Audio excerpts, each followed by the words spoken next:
모두들 청아.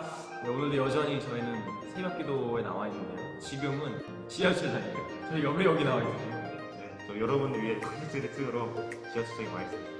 이번 주 부활절 7번째 주 챌린지를 찍기 위해서 이 자리에 왔습니다. 이번 주 챌린지는 참기 챌린지입니다. 저희가 뭘 참아야 되죠 지금? 저희가 음식 참기는 여러 가지 참기를 준비했습니다. 움찔하거나 붓거나 하면 바로 여기는 이 저희 거에 물이 담겨 있거든요. 이걸로 바로 물살대기를 그냥 움찔 참기부터 네. 참기 가도록 하겠습니다. 제가 먼저 본격 시작해보도록 하겠습니다. 자, 전선의 움찔 영상입니다. 전도사님, 전도사님께서 지금 움찔거리지 않으시면 제가 이 파일 삭제하겠습니다. 제가 5초 드리겠습니다. 5, 4, 3, 2, 1, 땡! 전도사님, 움찔 안 하셨네요. 그러면 제가 이거 오늘 한 거 삭제하겠습니다. 간사님이 보여준 게 뭐냐면 제가 오늘 설계 편집한 건데 뭐 그거 날렸네요.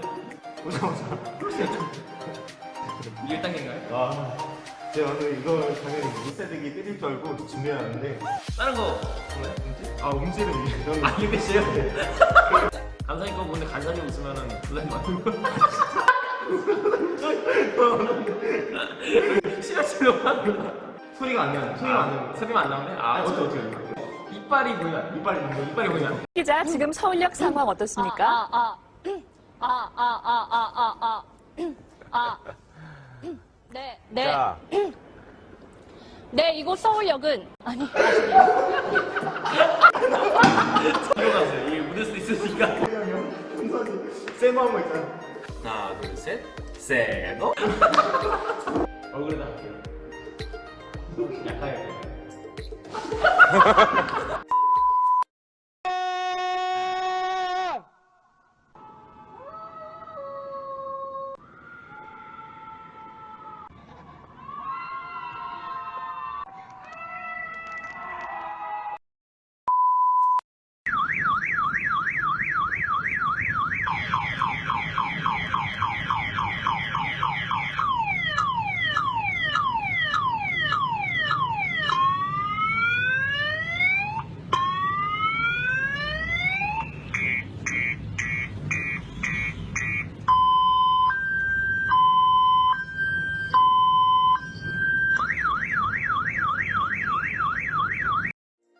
끝?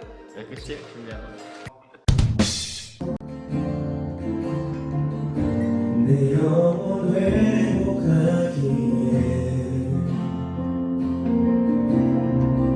수많은 죄악 속에 나 노래하리라.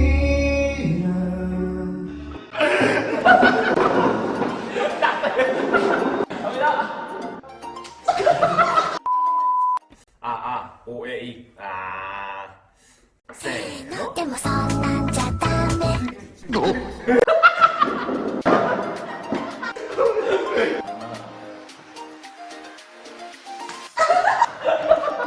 아, 특히 아니고. 아, 뭐 하는 거야. 아, 다시 해도 돼요? 이거 약간 애들이 많이 왔잖아. 준비 사소, 사준비. 벌써! 미스다. 미친 것 같은 게. 간판으로 해서 그냥 지면 바로 뿌리는 걸로. 알고?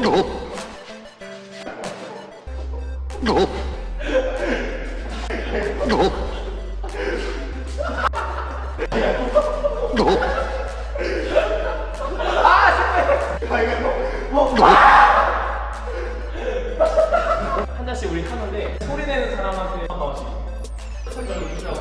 가위가위보.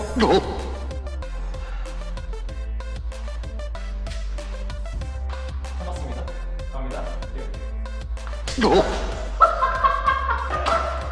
여기 물 깜깜 나가지고 저기 더 깜깜 나서.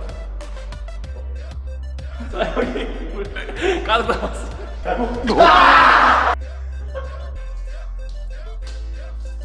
없는데 이제 맞아, 주전자빵. 가위바위보. 가위바위보.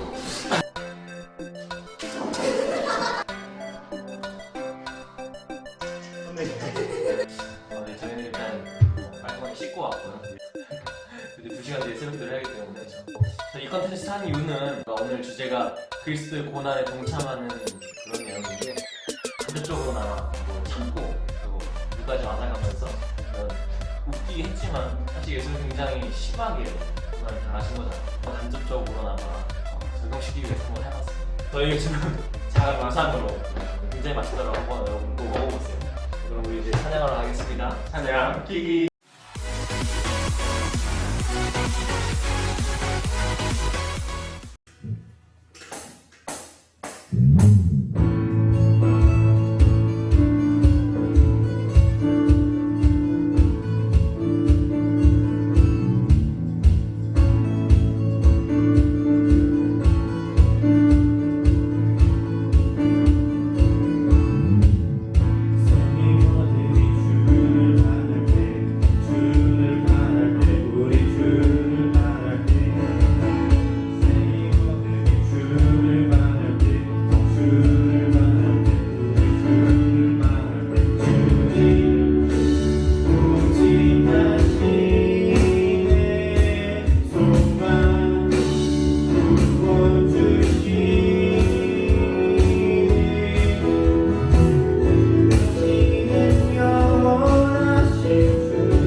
우리가 주님의 고난에 동참할 때 우리를 함께 동행하시고 우리 세우신 그 주님을 함께 찬양하겠습니다.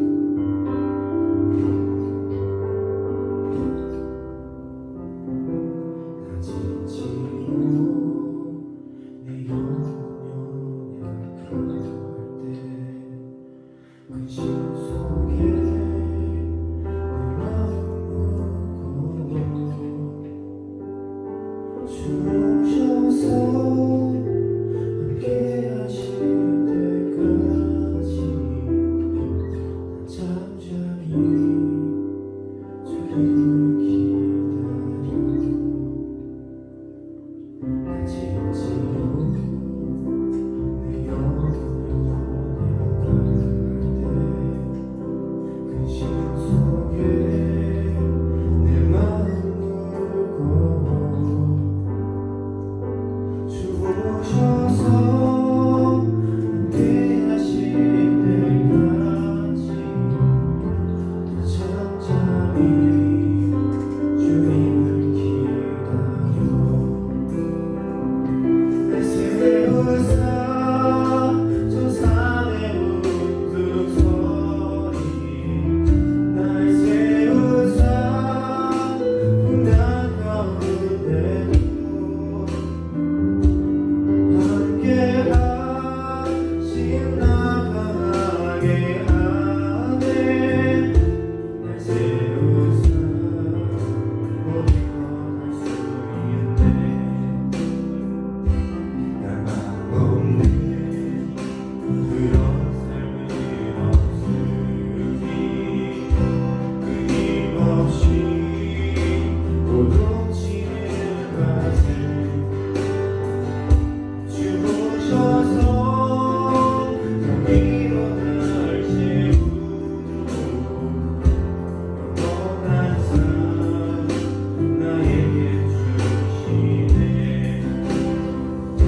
오늘의 성경 말씀은 베드로전서 4장 12절에서 13절과 5장 8절에서 9절까지의 말씀입니다. 베드로전서 4장 12절에서 13절, 5장 8절에서 9절까지의 말씀을 제가 봉독하겠습니다. 사랑하는 자들아, 너희를 연단하려고 오는 불시험을 이상한 일 당하는 것 같이 여기지 말고 오히려 너희가 그리스도의 고난에 참여하는 것으로 즐거워하라. 이는 그의 영광을 나타내실 때에 너희로 즐거워하고 기뻐하게 하려 함이라. 근신하라, 깨어라. 너희 대적 마귀가 우는 사자같이 두루다니며 삼킬 자를 찾나니 너희는 믿음을 굳건하게 하여 그를 대적하라. 이는 세상에 있는 너희 형제들도 동일한 고난을 당하는 줄을 알미라. 아멘. 오늘은 내키지 않는 마음이라는 제목으로 하나님 말씀을 전하도록 하겠습니다. 오늘로부터 282년 전, 그러니까 1738년 5월 24일은 감리교의 창시자인 존 웨슬리 목사님의 회심일이며 우리 감리교인들에게는 굉장히 중요한 의미를 가지고 있는 날입니다. 웨슬리 목사님은 범상치 않은 유년 시절을 보내셨어요.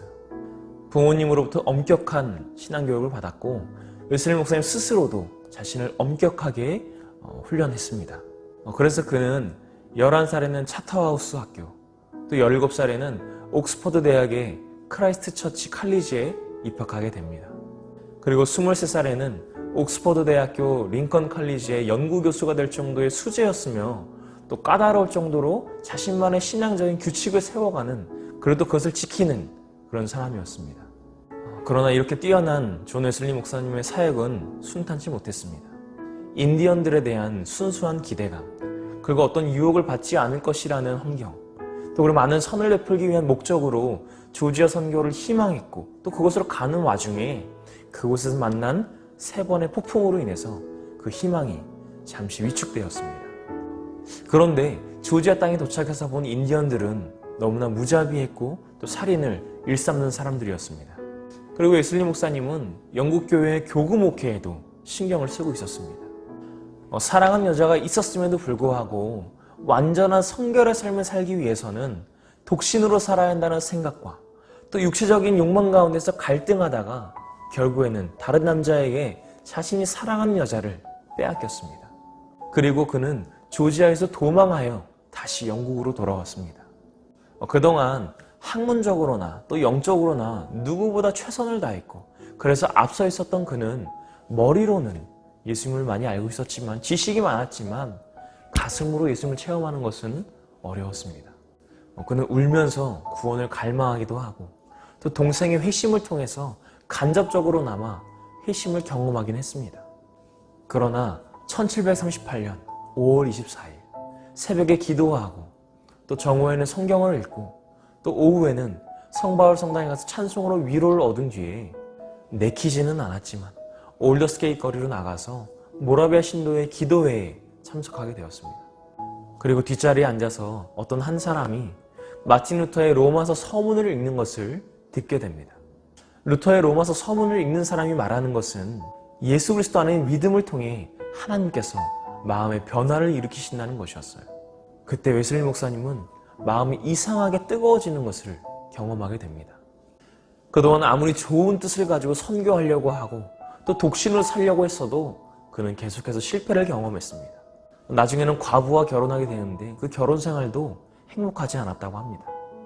그러나 내키지 않는 마음으로 참석해서 경험하게 된 회심은 웨슬리 목사님의 인생을 바꿔놓았고 오늘날 감리교가 출발하게 된 시초가 되었습니다.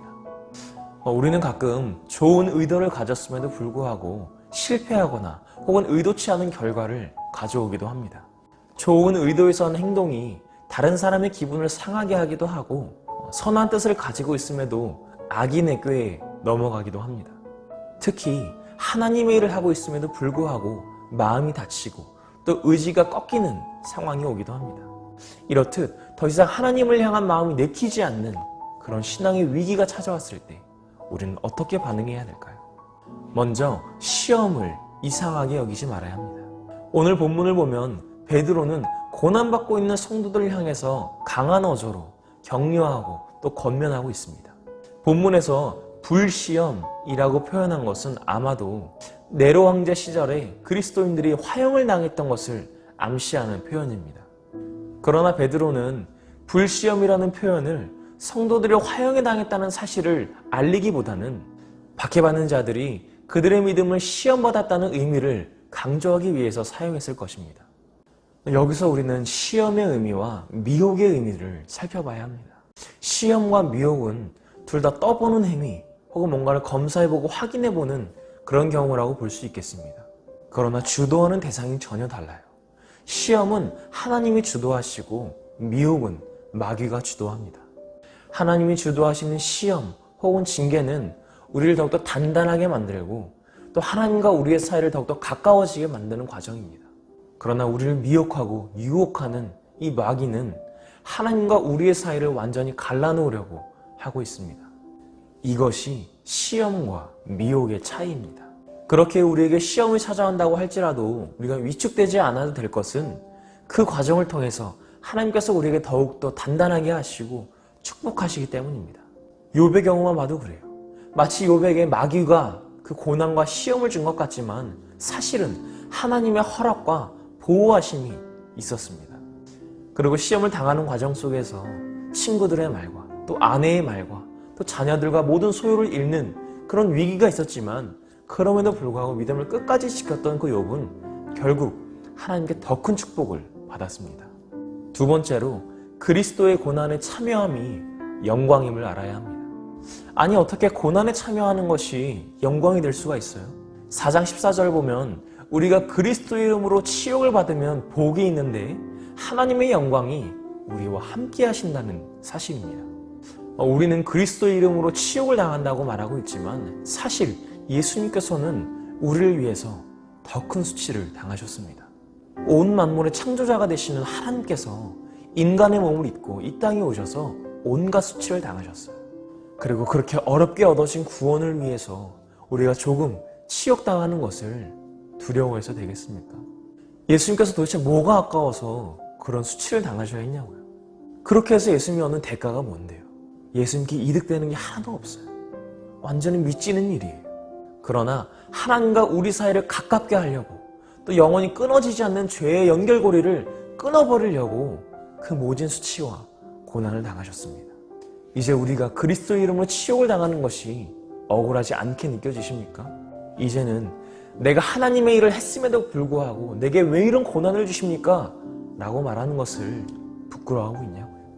나는 지금 힘들어 죽겠고 정말 못 살 것 같고 정말 죽을 것만 같을 때에 십자가를 바라보십시오. 내가 가장 깊은 어두움에 빠져 있을 때에 가장 밝은 빛이 되어주시는 그 예수님을 바라보시라고요. 마지막으로 항상 깨어서 믿음과 마음을 지켜야 합니다. 믿음을 지켜야 하는 것은 알겠는데 마음을 지켜야 하는 것은 왜 그럴까요? 잠언 4장 23절에는 이렇게 기록하고 있어요. 모든 지킬 만한 것 중에 더욱이 너의 마음을 지켜라. 생명의 근원이 그 마음에서부터 나오기 때문이다. 오늘 본문에서도 베드로는 마귀가 우는 사자와 같이 돌아다니며 삼킬 자를 찾고 있다고 말하고 있습니다. 지난주에도 말했듯이 마귀는 사람의 마음에 침투합니다. 아니 침투라고 할 것도 없이 자연스럽게 들어옵니다. 우리의 마음을 흔들어 놓으면 정신도 흔들리고 또 그 정신이 흔들리면 육체도 우리의 몸도 흔들리게 되어 있습니다. 사실 이번 주에는 좀 마음이 힘든 일이 있었습니다. 지난 월요일에 굉장히 많은 비가 왔었는데 그때 외출하신 어머니가 돌아오실 때 힘드실까봐 제가 어머니를 데리러 나가겠다고 했었습니다. 어머니는 괜찮다고 하죠. 근데 아들된 입장에서 어떻게 그 상황을 보고만 있겠어요. 그래도 데리러 가겠다고 어머니께 말하고 운전을 했습니다. 그러던 중에 제 앞에 있던 차가 후진하다가 제 차를 들이받았어요. 놀라긴 했지만 차분히 상황을 정리하고 또 소정의 합의금만 받고 그 청년을 다독여서 돌려보냈어요. 사실 가만히 있는 상태에서 앞차가 후진하다가 제 차를 박은 경우는 그 사람의 과실이 100%이기 때문에 제가 어떻게 해도 상관이 없어요. 마음만 먹으면 그 자리에서 들어 누워버리든지 아니면 합의금 달라고 고래고래 소리를 지르든지 상관이 없다는 거예요. 심지어 그 상황에서 제 마음속에 드는 생각은 꽁돈 벌었구나 하는 생각까지도 들었어요. 이러한 생각이 마귀가 심는 생각입니다. 예전에도 말했듯이 제가 이런 상황이 생겼을 때 소리치거나 난리치지 않는 이유는 나중에 번호를 교환하고 합의금을 전달했을 때 제 이름이 뜨잖아요. 누가 봐도 교회 다니는 이름, 누가 봐도 그리스도인인데 그 사람으로 하여금 야, 교회 다니는 사람 저래서 안 돼 라는 말을 들을 때 저만 그러면 상관이 없는데 예수님의 이름까지도 먹칠을 하게 되기 때문이에요. 그렇게 조용하게 접촉사고를 처리하는 사이에 어머니는 이미 버스를 타셨습니다. 그래서 저는 어머니에게 그럼 정류장에서라도 태워서 가겠다라고 말했습니다. 어떤 공터에 차를 세우고 기다리고 있는데 그때도 제 마음은 그 이전에 접촉사고 때문에 마음이 쿵쾅거리고 있었습니다. 어머니가 도착하시고 데리러 나가려는데 다른 차가 오는 것을 보지 못하고 제가 확 핸들을 꺾다가 길거리에 세워져 있는 소화전을 들이받게 되었습니다. 그리고 제 차는 이런 광경이 되었습니다. 비록 보험 처리를 하겠지만 수리에 들어가야 되고 또 할증이 붙어서 다음 보험을 갱신할 때 그 보험료가 인상될 것을 생각하면 너무나 아찔했습니다. 그러나 그 중에 다행인 것은 남의 차를 긁은 것이 아니라 제 차를 긁었습니다. 그런데 어머니는 그래도 너무나 속상하셨는지 그러게 왜 데리고 오지 말라고 했음에도 불구하고 왜 말을 안 듣고 데리고 왔냐고 그렇게 화를 내셨어요. 순간 저는 아무런 생각도 들지 않았습니다. 분명 난 좋은 마음으로 했는데 아니 하늘에 구멍이 뚫린 것 마냥 비가 그렇게 쏟아지는데 그리고 그 좋은 마음에서 시작했던 일이 사고로 이어진 건데 저는 너무나 억울했습니다. 제 마음에 또다시 사탄이 속삭였습니다. 야, 엄마가 너무하셨네. 너 엄마랑 말도 하지 마라. 그리고 저는 방문을 닫아버리고 며칠간 아무와도 대화하지 않았습니다. 사탄이 제 마음을 뒤집는데 성공한 것이죠. 그리고 며칠을 아무런 생각도 없이 지내면서 하나님께 어떤 대답을 요구했습니다. 하나님, 도대체 왜 제게 이런 아픔을 주셨습니까? 제가 뭘 그렇게 잘못했는데요? 저 너무 억울합니다. 사랑하는 우리 청소년부 여러분, 그렇게 수요일이 되고 또 저녁 예배를 드리고 기도를 하는 시간이 왔어요. 그런데 하나님께서 제게 이런 감동을 주셨습니다. 억울하니? 근데 나는 신익을 포기하면서까지 인간이 되었었는데 그렇게 채찍질 당하고 수치를 당했었거든? 그리고 결국 가장 고통스러운 십자가형에 처해져서 죽게 됐었지. 그럼 나는 뭘 그렇게 잘못했니? 그때 제 마음이 무너지는 것 같았습니다. 알 수 없는 무언가가 제 몸을 감쌌고 마음이 이상하게 뜨거워지는 것을 경험했습니다. 그리고 집으로 가서 닫았던 방문을 열었습니다. 그렇다고 순식간에 어머니에게 말을 걸 용기는 없었어요. 그런데 어머니께서 계속해서 먼저 말을 걸어주시는 걸 보면서 저도 조금씩 입을 뗐습니다. 사탄이 우리를 흔드는 가장 확실한 방법은 우리의 마음을 흔드는 거예요. 우리의 마음이 사탄의 유혹에 넘어가게 되면 어떤 상황을 판단하는 능력이 사라지고 흐려지고 또 평소엔 아무렇지 않던 사람도 굉장히 거슬리게 됩니다. 아무렇지 않게 뱉은 말 한마디도 마치 나를 공격한 것 같이 내가 느껴지기도 합니다. 그리고 이런 생각에 꼬리에 꼬리를 물다 보면 결국 좋지 않은 선택을 하기도 합니다. 분명 여러분에게 시험이 찾아올 때가 있을 거예요. 좋은 의도, 선한 의도, 내키는 마음으로 했음에도 불구하고 내가 상처받는 일이 생길 수도 있다는 겁니다.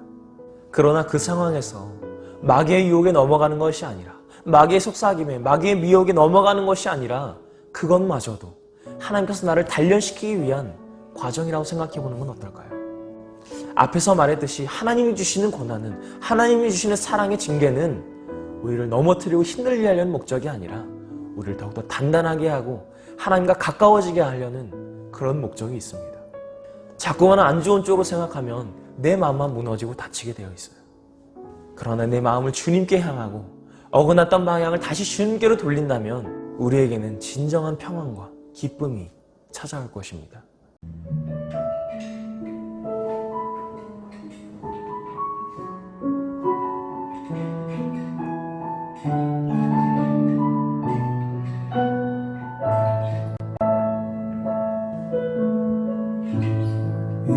의지했던 모든 건 변해가고 억울한 마음은 커져가네. 부끄럼 없이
아니라 보이는 상황에 무너질지라도 예수는 여기 나를 붙드네. 보이지 않아도 주님만 따르네. 내 평생 주님을 노래하리라. 이 시간 기도하실 때 하나님께 솔직하게 물어보세요. 나한테 왜 이런 어려움을 주셨습니까? 나에게 왜 이런 고통을 주셨습니까? 내 생각과 경험으로 이해되지 않지만 그래도 주님을 따라가겠습니다. 주님의 예수를 기대하며 이 시간 함께 주님의 이름으로 크게 한번 부르시고 통성으로 기도하겠습니다. 주여! 아버지 하나님, 나에게 이 모든 있습니다. 나에게 있는 어려움과 시련이 있습니다. 내가 도저히 넘지 못할 산이 있습니다. 내가 감당하지 못할 어려움이 있습니다.